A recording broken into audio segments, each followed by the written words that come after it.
Hi, in this video I want to talk to you about nightshades and answer the very important question, should they be avoided? Hi, I'm Dr. Joe with 2 Minutes to Better Health. Well, many people have heard of nightshades and some have said, hey, I hear they're inflammatory, I should avoid them. Well, what's the truth?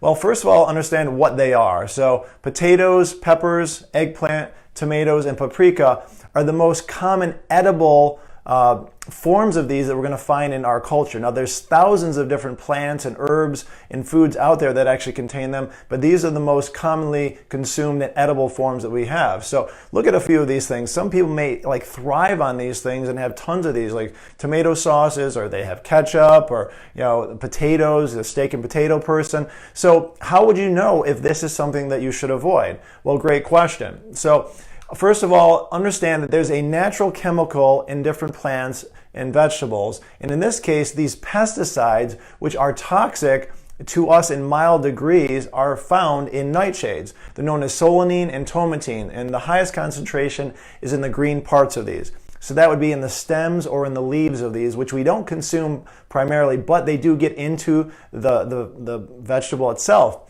However, also the more green the vegetable would be, such in the case of green tomatoes, fried green tomatoes, or when potatoes start to get green spots in them, or they start to get the buds on them, they're going to have higher concentrations of these. Normally, our bodies can detoxify these. It's not an issue at all, and it's completely healthy for a person.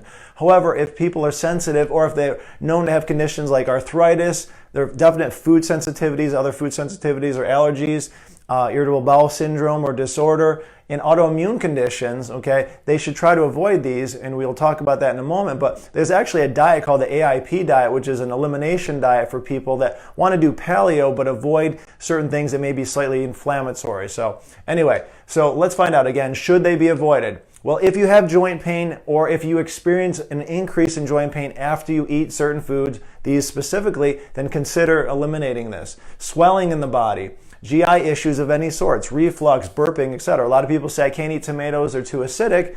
It might be because of the acids, and it also might be because of the irritants that are in these foods that can cause a person upset.